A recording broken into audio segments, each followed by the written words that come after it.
você chegou ao ponto de querer se machucar, assim? Com certeza. Com muita certeza, com toda certeza. Várias vezes. Eu fiz um tratamento psiquiátrico, assim, de fazer um retiro, tá ligado? Falar assim, ó, doutor, tô pensando isso e aquilo e não tô gostando não.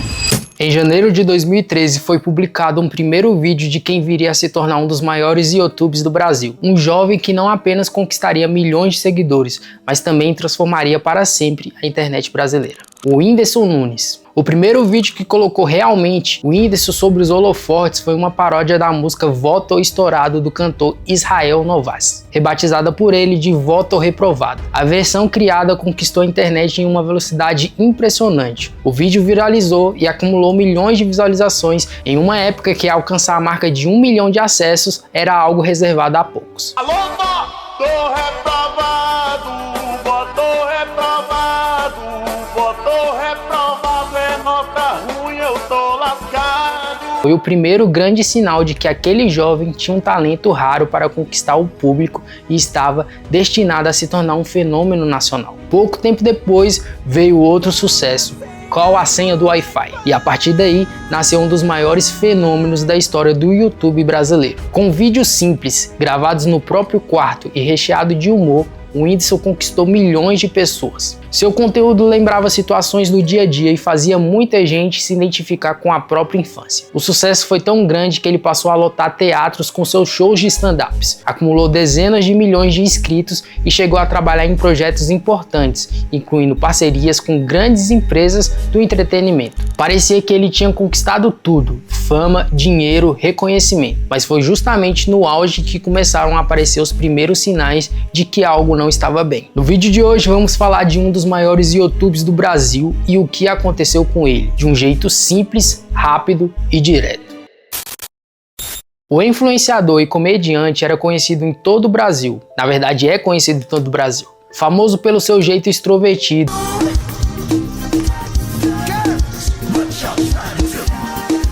piadas engraçadas, Jared, eu não acredito, Jared, e a criatividade que fazia as pessoas lotarem shows e as suas plataformas digitais. Mas, por volta de 2019, no auge da sua carreira, o Whindersson surpreendeu seguidores ao publicar um desabafo nas redes sociais.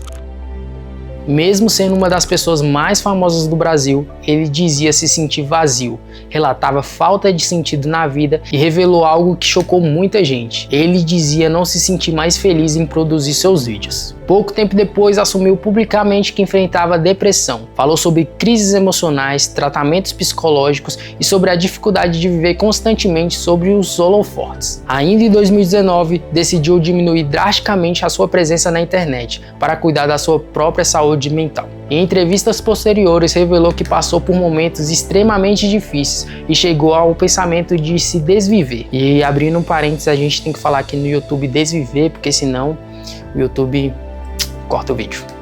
Entendeu?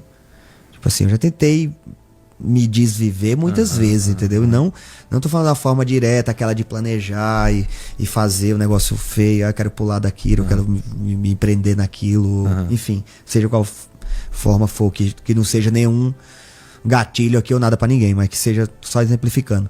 Mas assim não. Assim uma vez só. E aí, o tal do acaso, que eu acho que não é acaso, que não existe, entendeu? Aconteceu e nada aconteceu. Mas de todas as outras vezes, cara, me drogando, por exemplo, eu já quis não acordar, fazer assim, agora eu vou até não ter volta, entendeu? E lá estava eu no outro dia, e bem. Essa é a parte mais irônica. E não tava, ai, a minha vida, me desgracei. Não, tava assim, ó. Ih, rapaz, ainda vou fazer um show daqui a pouco, que consigo. Entendeu? As declarações causaram enorme repercussão, já que ele era visto por muitos como um dos maiores símbolos de sucesso no YouTube brasileiro, envolvendo justamente o humor e a alegria. Mesmo enfrentando essas dificuldades, o público acreditava que ele conseguiria superar tudo e voltar a ser como era antes. Mas infelizmente, novos desafios estavam chegando. Em 2020, sua separação com a cantora Luísa Sonza virou um dos assuntos mais comentados do país. Pouco tempo depois do término, a Luísa lançou uma música ao lado do cantor Vitão. O clipe gerou uma enorme polêmica e foi alvo de uma onda de críticas nas redes sociais. Muitos fãs passaram a acusar Luísa de traição. No entanto, anos depois, o próprio Whindersson esclareceu que não houve traição e que a separação aconteceu de forma consensual. E você e a Luísa terminaram tranquilamente, tipo, de boa? Foi, nenhum término é de boa, né? Porque, amigo, é. Porque quando Verdade. alguém, a não ser quando os dois terminam assim, realmente, chega os dois e fala, realmente. Agora, Mas eu quando acho um que quer mais que outro, um pouquinho terminar, então termina bem, mas fica aquele quê de o que foi que aconteceu, né? Aham. E a gente terminou até tranquilo, assim, bem de boa. É, Ela na tava medida do trabalhando possível. bem, ela tava trabalhando direito, fazendo as coisas dela, então Aham. tranquilo, né? Quando você leva a sua vida ali fazendo umas paradas e tá tudo Vocês bem. terminaram por isso? Por um estar trabalhando demais de cá, um tá trabalhando demais de cá e não ter tempo mais? Ou, sei Cara, lá, isso faz tanto tempo que eu não lembro nem direito Aham. o que o era. motivo, né? Sim. Porque realmente eu não vivo muito esse assunto. assim. Após o término, o Whindersson passou a focar mais nos seus shows de stand-ups e iniciou um relacionamento com Maria Lina. Pouco tempo depois, o casal anunciou a gravidez do primeiro filho. Parecia que a sua vida estava finalmente entrando nos trilhos, mas infelizmente aconteceu uma das maiores tragédias da sua vida. João Miguel nasceu prematuro, com apenas 22 semanas de gestação. O bebê foi encaminhado para a UTI, mas infelizmente não resistiu. A notícia comoveu o Brasil inteiro. A perda do filho marcou profundamente o Whindersson. Pouco tempo depois, seu relacionamento com Maria também chegou ao fim. E a partir desse momento, muitos fãs perceberam uma mudança ainda mais evidente no seu comportamento. A exposição constante, os problemas emocionais e os traumas acumulados pareciam uma cobrança de preço cada vez maior. Em 2023, outra situação extremamente delicada colocou seu nome no centro das atenções. O caso envolvendo Jéssica Canedo. Tudo começou quando páginas de fofoca começaram a divulgar supostas conversas entre Jéssica e o Whindersson, sugerindo um relacionamento entre os dois. As publicações rapidamente viralizaram. Pouco tempo depois surgiram indícios de que as mensagens eram falsas. Durante toda a repercussão, Jéssica passou a sofrer uma enorme onda de ataques nas redes sociais. E ela já enfrentava problemas emocionais e infelizmente acabou se desvivendo em dezembro de 2023. O caso gerou uma comoção nacional. O Whindersson negou qualquer envolvimento com a jovem, lamentou profundamente o ocorrido e criticou disseminação de informações falsas na internet. E aí, galera, eu vim falar sobre o que aconteceu. Eu só tenho como contar o meu lado da história, que é o que aconteceu do lado de cá. Vocês devem ter visto aí uma notícia que envolvia umas conversas que supostamente eu tinha tido com uma menina de Minas Gerais, chamada Jéssica, que não era verdade. E acabou que essa menina, esses dias, depois de uns dias depois dessa fofoca, ela deu fim, né, na própria vida. E eu não posso falar sobre o que eu não vi ou o que eu não sabia que estava acontecendo. Eu só posso falar sobre o que aconteceu do meu lado. E o que aconteceu do meu lado foi que uma página de fofoca, uma outra página de fofoca, mandou mensagem pra mim: olha, tô mandando uns prints de uma conversa sua aqui, mas a gente não vai postar não, porque não parece ser você nas conversas. Você quer que eu mande pra você? Aí eu falei: mande, mas quem é a pessoa? É a Jéssica. A Jéssica, como se tipo, eu conhecesse alguma Jéssica. Então eu já sabia que não era eu. E me mandou o print de duas pessoas que depois eu já fui procurar e não tem mais esses perfis, eu acho que era fake. Eram dois caras mandando pra página de fofoca dizendo assim: você viu que vazou o Whindersson conversando com uma menina? Aparentemente isso dá muito engajamento. Porque eu não sei por que as pessoas gostam de construir uma novela e botar você como personagem, então isso dá muito engajamento. Ele falou que não ia postar, e eu falei: tá, então tudo bem, bom que me falou, que pelo menos, poxa, não é todo mundo que tá, né, vendido até o inferno. Ok, eu fui dormir, quando eu acordei já tinham postado numa página. Eu tava fora do país, tava de férias. De primeira impressão, o que eu pensei? Sempre acontece isso comigo. As pessoas sempre detonam a menina. Então o que eu faço? Pra minimizar, eu não falo nada. Porque eu conheço como são as pessoas, muitas delas são cruéis. Às vezes até a maioria eu nem entendo porquê. Vivendo a minha vida, ajudando como eu posso, fazendo do jeito que eu posso, tentando dar o exemplo que eu quero dar. Tem pessoas que não acham que eu sou um exemplo, mas pelo menos eu sou um exemplo de dizer o que eu acredito, do que eu acho justo. Eu não tenho problema com isso, então eu não sou hipócrita de esconder as coisas que eu faço. Mas como eu sempre vi que as pessoas detonam as pessoas, eu sempre, antes de conhecer alguém,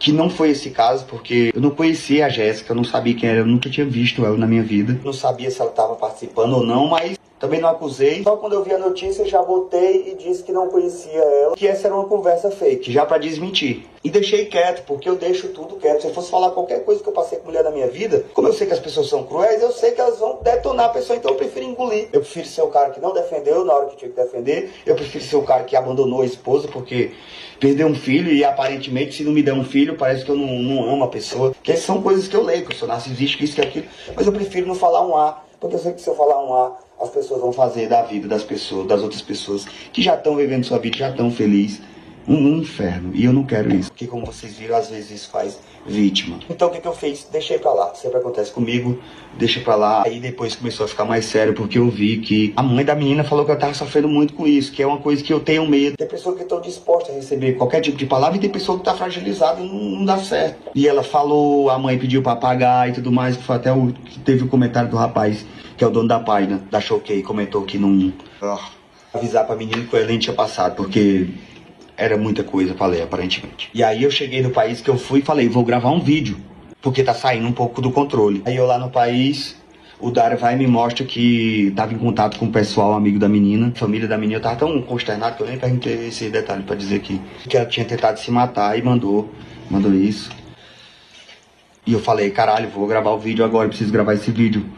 Mas ao mesmo tempo com muito medo, porque às vezes inflama, entendeu? Por isso que às vezes eu espero falar. Eu acho que esse é o sentimento que eu tenho de tristeza de não ter gravado esse vídeo, que talvez pudesse ter feito alguma coisa. Vamos bloquear, vamos jogar pro universo, não vai acontecer nada. Em outra hora, um pouco de tempo mais à frente, o Dário me fala que a menina tinha falecido. Eu pensei, meu Deus do céu, pelo amor de Deus, que não comece a inventar que eu não tô falando sobre, porque eu não quero falar, pra não ter culpa, porque eu só preciso de um tempo pra poder pensar nisso, que isso é muito novo pra mim também, isso nunca aconteceu comigo. Aconteceu de tudo um pouco, eu posso afirmar, mas isso com certeza nunca aconteceu. Então com quem que eu quero falar aqui? Primeiramente eu quero falar com a mãe da Jéssica. Eu sou um cara muito problemático, eu também tento há muito tempo dar sentido à minha vida, assim, eu tento me curar de abuso psicológico, de abuso sexual na infância. Tô me abrindo aqui de uma forma que eu só me abri para pessoas que eu me relacionei mesmo, assim. Mas para nesse momento vulnerável aí da senhora, me mostrar a minha parte mais vulnerável também. Já passei de tudo um pouco na vida, de todo tipo de coisa ruim. Mas eu jamais incentivaria ninguém a tirar a própria vida. Sendo bem sincero, tem muitos momentos que eu desejo não viver.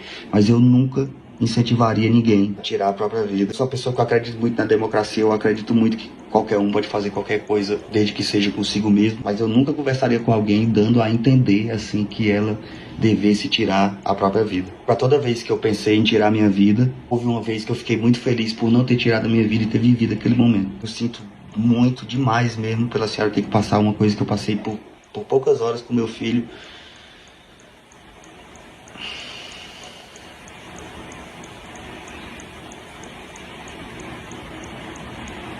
Eu sei que eu não posso dizer, sei que eu não posso nem mensurar o tamanho disso, mas se eu puder de alguma forma ajudar, se eu puder de alguma forma fazer com que essa dor diminua, eu tô aqui pra qualquer coisa. Meses depois, mais um capítulo doloroso. Segundo pessoas próximas, Dona Inês, mãe de Jéssica, nunca conseguiu se recuperar emocionalmente da perda da sua filha e também veio a falecer algum tempo depois. Nesse período surgiram relatos de que o Whindersson teria ajudado financeiramente a família com os custos funerais. Olha só que atitude, hein? Enquanto tudo isso acontecia, ele continuou tentando reconstruir a própria vida. Passou a investir na música, fez apresentações importantes, participou de eventos grandes e também se dedicou ao boxe, protagonizando uma das lutas que atraiu milhões de espectadores, a luta que ele teve contra o Popó. Mas a batalha mais difícil ainda era interna. Em 2025, o Whindersson tomou uma decisão importante, se internou voluntariamente para cuidar da sua saúde mental. Durante o tratamento, recebeu o diagnóstico que ajudaria a explicar vários comportamentos que apresentava ao longo da vida. Ele também falou abertamente sobre a sua relação com o álcool e explicou que percebeu que estava perdendo o controle sobre alguns hábitos. Segundo o próprio humorista, a internação foi um divisor de águas. Foi nesse período que ele passou a entender melhor a sua mente e começou a desenvolver mecanismos para lidar com os próprios desafios. E você considera que foi um exagero? Eu comecei a perceber pela bebida. Tá. Pela bebida. Pela bebida eu fui notando comportamentos em mim que era tipo assim, eu tava começando a perceber que eu não conseguia parar.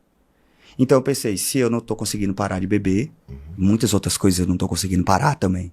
Então eu tenho que prestar atenção nisso. Aí um amigo meu falou, Whindersson, eu já fui em uma clínica, fez muito bem pra mim na época. Naquela época ainda as coisas eram mais pesadas, ainda mais firmes, quando você ia pra um centro de reabilitação, você passava por uns processos, né? Já no negócio de doido, né? Isso, exatamente. É por isso que as pessoas têm uma má impressão. O pessoal pensava que eu era preso. O povo não pensava que eu saiu tava... de casa com como é que ela... Camisa de força. Camisa de força, né? Mas não foi o caso. Você Hoje foi em porque dia, quis, né? 2025, fui porque quis, fui num lugar fui muito bem acolhido, foi muito legal, muito bacana. E lá eu tive um diagnóstico. Eu tive um diagnóstico de superdotação. Superdotado. Superdotado. Porque de alguma Fiz forma um exame. você já sabia também, né? Assim, a gente não... A genialidade... já acho que as fazia outras parte. pessoas percebem na gente algumas coisas que a gente demora um pouco a perceber. Tá. Né? E eu fiz esse teste lá, neuropsicóloga, fiz com uma moça lá, uma doutora, especialista. E aí deu um QI elevado, uma parada para altas habilidades em criatividade, muito bom. E, contudo, vem uma coisa ruim, com certeza. Tá lá no laudo. Compulsividade e impulsividade. Eu sou uma pessoa compulsiva e impulsiva. Para mim, tudo é agora, tudo é na hora. Muito fácil eu cancelar uma entrevista. Pra mim, assim, não sei, pra mim, dentro da minha cabeça e em mim, é uma facilidade tão grande que parece que eu não tô me importando, talvez, pras pessoas, mas não é só um traço que eu tenho da impulsividade de... Passou na minha cabeça, eu vou, não vou, e eu escolhi o não vou. Não vou. Entendi? Sim. E aí, a compulsividade é a parada de não conseguir parar. E a clínica te deu um pouco esse equilíbrio e essa consciência pra você poder... Não, assim que saiu o laudo, eu fiz... Entendi. Poxa, é por isso então que eu às vezes boto um copinho de uísque pensando em... Eu vou tomar que tá gelado só pra esquentar. E quando eu vou ver, eu já sequei essa garrafa toda, sozinho, sem um amigo pra conversar, sem bater... Não, tá errado isso. Aí eu entendi qual que era da compulsividade. Hoje, o Whindersson continua trabalhando, faz shows lotarem, produz conteúdo, segue levando alegria para milhões de pessoas. Mas quem acompanha a sua trajetória sabe que ele não é mais o mesmo garoto que apareceu na internet em 2013. Ao longo do caminho, enfrentou perdas, polêmicas, depressão, dependência emocional, exposição pública e algumas das situações mais difíceis que alguém poderia viver. Talvez ele nunca volte a ser exatamente como era antes, mas a verdade é que ninguém passa por tudo isso sem mudar. Além disso, o desejo nosso aqui do canal é que cada vez mais ele possa se recuperar. Por mais pesadas as situações que ele viveu, é como a Bíblia diz lá em Josué 1:9. Ser forte e corajoso, não temas nem espante, porque o Senhor teu Deus é contigo por onde quer que andares. E você acompanhou a trajetória de Whindersson Nunes durante todos esses anos? Sabia desses acontecidos? Deixa aqui os seus comentários que eu quero ler. Lembrando que tudo que falamos aqui foi tirado de fontes que estão documentadas no vídeo e na descrição. Não se esqueça de se inscrever no canal e deixar o seu like. Muito obrigado pelo acesso e até a próxima.